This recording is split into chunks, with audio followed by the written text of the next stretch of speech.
ika-13 naging Pangulo ng ating Republikang Pilipinas.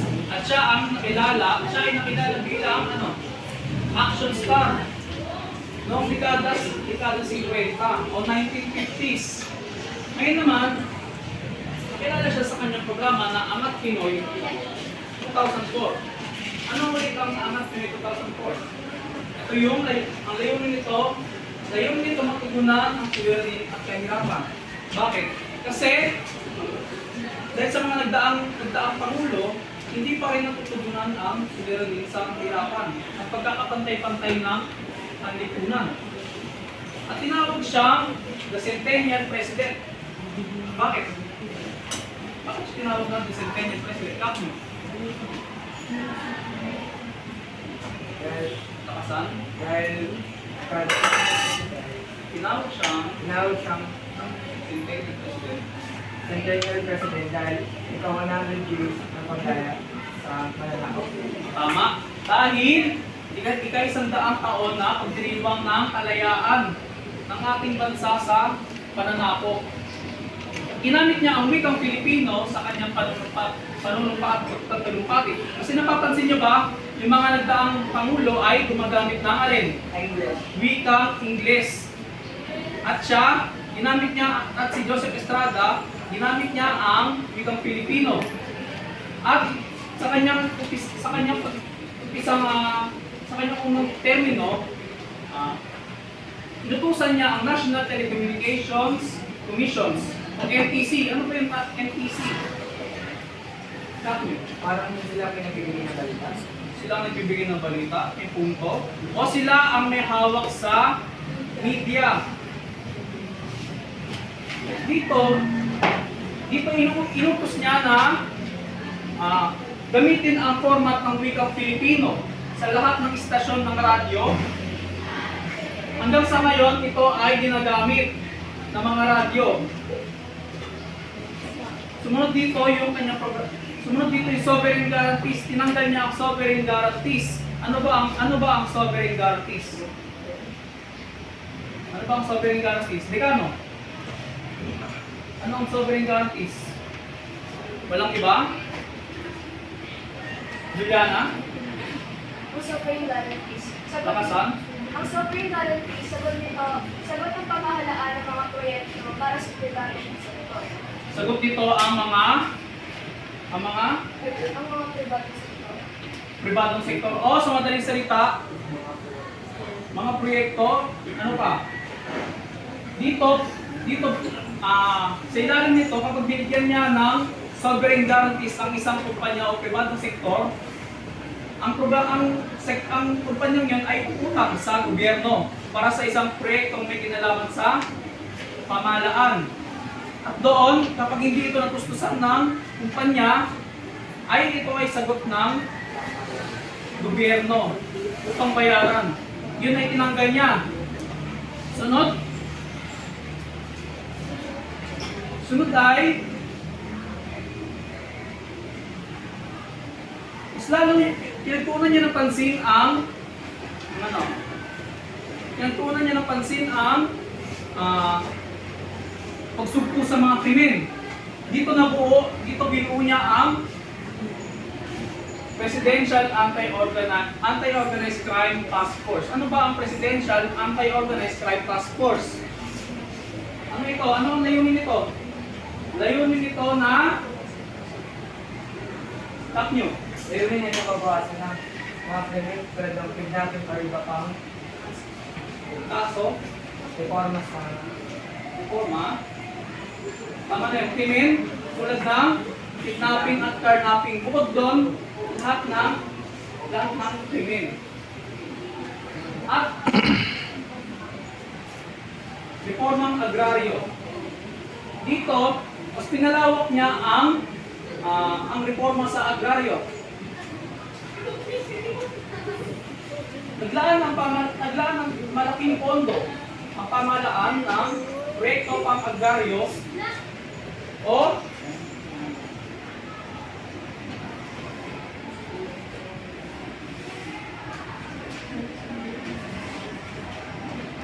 agrikultura ang pangkulit gaya ng makimasa. Ano ba ang makimasa? pagbili ng lupa sa mga mayayaman para ipautang sa farmers or pamilya. Farmers o pamigay. Ano pa? Ang reforma sa agraryo ay dito ipapautang ng lupa at pinagbibili sa mga magsasaka. At sinasabi dito na nakatulong ito sa ating ekonomiya. Bumaba ang inflasyon ng presyo ng mga pangunahing bilihin sa mula 11% bumaba ito ng 3%. O nabawasan ng 3%. Sunod.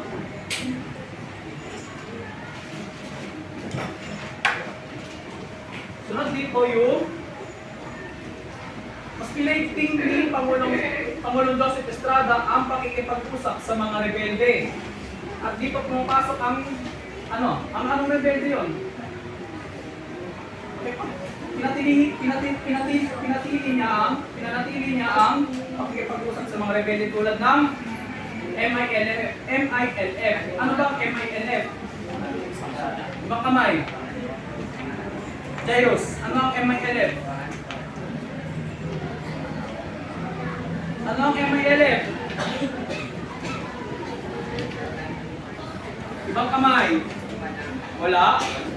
Anong MILF? Moro, Islamic, Moro Islamic, hindi nyo na alam, Moro Islamic Liberation Front. Ano ba ang Moro? Ano ba ang MILF? Ang MILF ay isang rebelde na gusto nilang ihiwalay ang Mindanao sa Pilipinas. Gusto nilang magkaroon ng sariling gobyerno at sariling patakaran. Dito dito ninunsad niya ang all-out war. Ano ba ang all-out war? Noong Marso 21, 2000, naglunsad si Pangulong Joseph Estrada ng all-out war laban sa MILF dahil sa mga sunod-sunod na gawain pang terorismo. Dahil sa tuloy-tuloy na gawain pang terorismo. Kaya naman, nakipaglaban ang ating gobyerno para sa pagsiguridad ng ating bansa. Pero wala ito naging magandang dulot dahil Dahil kaknyo, marami lang ang namatay na sundalo. At hindi ito nakatulong sa ating bansa. Tumagal ito ng tatlong buwan na higit. At makipag-ugnayan si Joseph Estrada sa iba't ibang bansa. Dito naganap sa Pilipinas ang 31st Summit o 31st ASEAN Ministerial Meeting at noong Hulyo 24 at 25, taong 1998. At dito yung ginanap ang 3rd ASEAN Informal Summit noong Hulyo 24 at 25 noong taong 1999. Naintindihan ba? Okay, pag-usap si Pangulong Estrada sa mga iba't ibang panig na bansa para sa pangseguridad. Ano pa? Ibang kamay. Ano pa? Bakit makipag-usap si Pangulong Estrada? Wala na. Kasi para sa pangseguridad, ano pa? Pakikipagkalakalan at pangkultura. Sa ito naman, hindi natapos ni Pangulong Joseph Estrada ang kanyang termino na 6 na taon dahil sa mga paglabag niya sa mga batas at konstitusyon. Doon sinampahan siya ng impeachment. Ito yung mga sinampang kaso sa kanya bukod sa impeachment. Artikulo 1, pagpapasuhol. Ano ba ang pagpapasuhol? Ano ang pagpapasuhol? Ano ang pagpapasuhol? Alfreds, ano ang pagpapasuhol?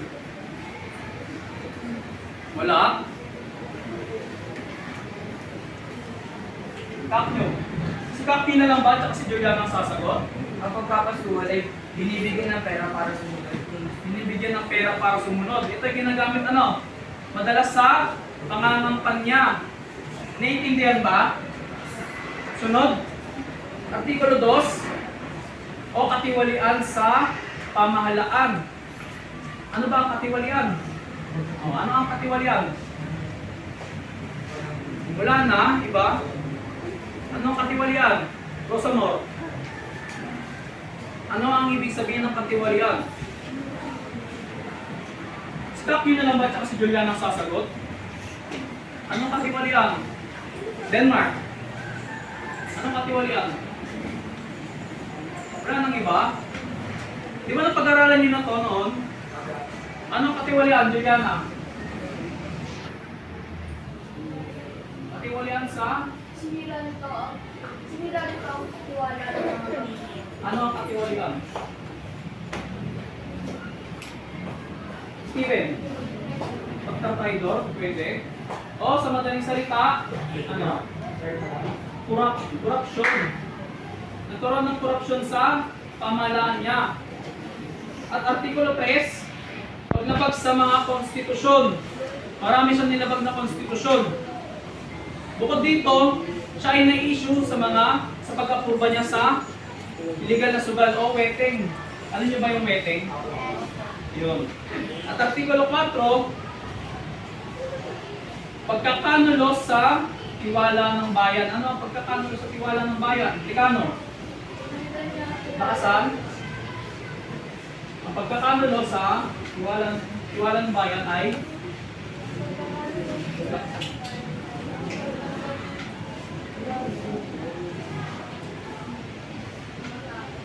pagtanggal ng ano? Tiwala. O ano pa? Stop nyo. Parang sinira niya ang tiwala ng mga yan. Sinira niya ang tiwala ng mamamayang Pilipino. At kalaunan nun, ay hindi po nabuo ang People Power 2 o EDSA Revolution na pinangunahan ni Nina Naman magsaysay. Ramon Magsaysay ba? Buhay pa ba si Ramon Magsaysay nun? Si Fidel B. Ramos at Corazon Aquino. Kasama dito si Arsobispo o Archbishop ng Katoliko na si Jaime Cardinal Sin. Sila ang nanguna para bumuo ng People Power 2. Ano ba ang People Power 2? Kung natatandaan nyo. Ano ang People Power 2? Di ba ang People Power 1 ay naganap noong ano? Noong administrasyon ni Ferdinand Marcos. Ngayon naman, ano ang naganap ang People Power 2 sa administrasyon ni Estrada? Ano ang People Power 2? People Power. Nagsama-sama ang mga tao para sa ibaba sa pagsisilbi ang ulo. Nagsama-sama ang taong bayan para ipanawagan na bumaba sa pwesto ang isang pangulo. Tama ba? Naiintindihan ba? At sunod nun, nagsiresign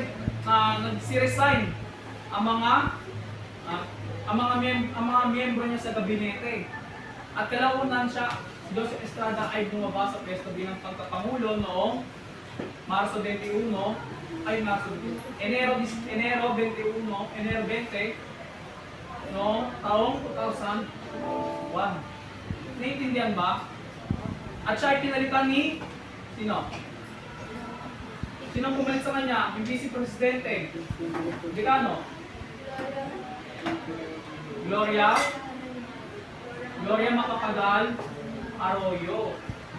Naiintindihan ba ang mga patakaran ng programa na ikinapapag ni Pangulong Estrada? Sino ang pwedeng isa-isahin ang mga programang kanyang pinatupad? Kung natatandaan nyo. Sige nga, subukan. Wala nang ibang kamay. Wala na. Ano-ano yung mga programa niyang pinatupad? Kahit isa lang, oh. Kung natatandaan nyo, Denmark. Ano yun? Ano yun? Ano yun? Angat Pinoy. Ano ang Angat Pinoy? Layunin nitong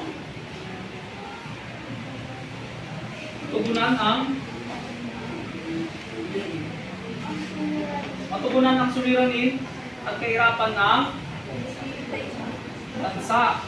Naintindihan ba? Ngayon naman tayo ay dadako sa ating pangkatang gawain. Kay group 1 o pangkat-isa, sino ang mga group 1? Okay, magsitayo. Kayo ay pwesto dito sa pwesto ito. Group 1. Sinong group 1? May dalawang pen. Pwesto na, group 1. Group 2. Group 1. Asan ang group 2? Asan ang group 2? Taas kamay. Dito kayo.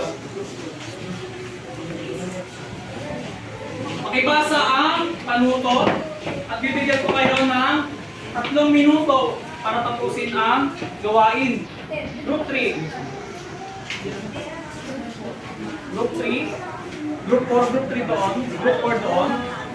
Asan ang group 4? Pwesto na. O, bakit nakatayo at nakaupo yung iba? Asan yung group nyo? Meron lang akong Manila paper doon.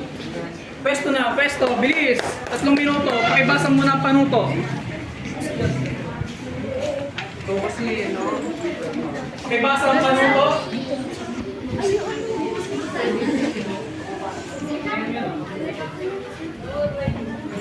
Pogi kay Steven. Kung ano ibig sabihin. Asan ang grupo nyo?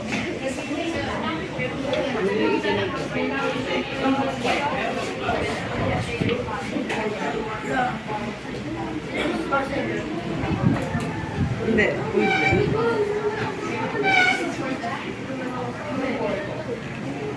Hindi ka na yung iba sa group 4 at group 3.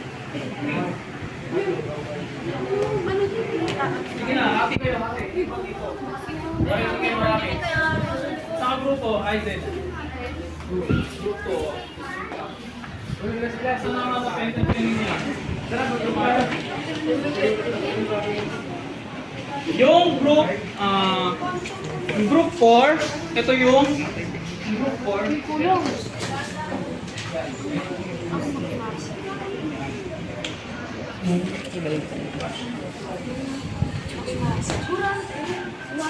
Sige na. Sige na. 3 minuto.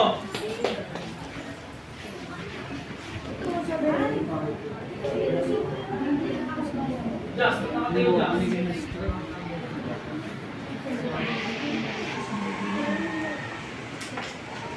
Okay, pagko-operasyon.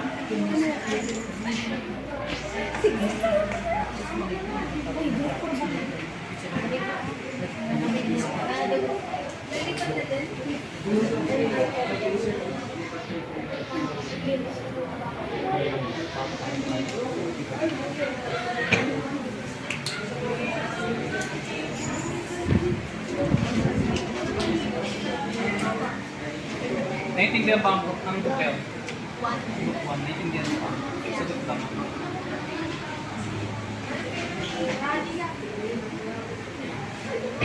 Yung number 4.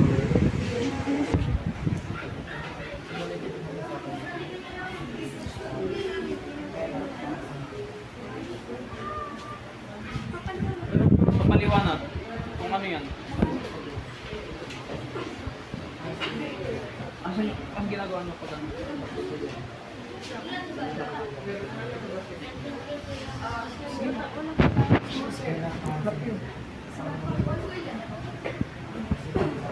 Kung ano yung makita niyo doon?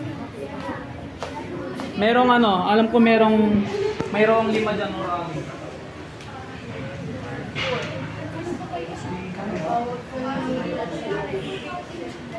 ilan lang yung makita niyo?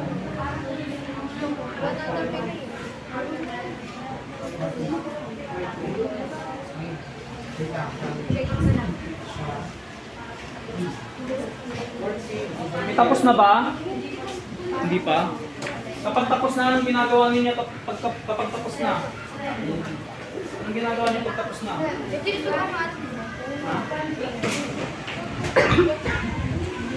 Uy, kulang na.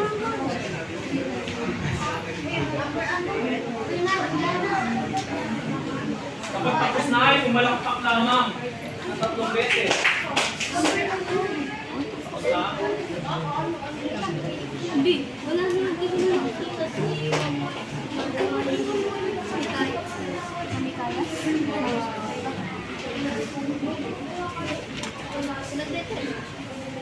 Tapos na ba?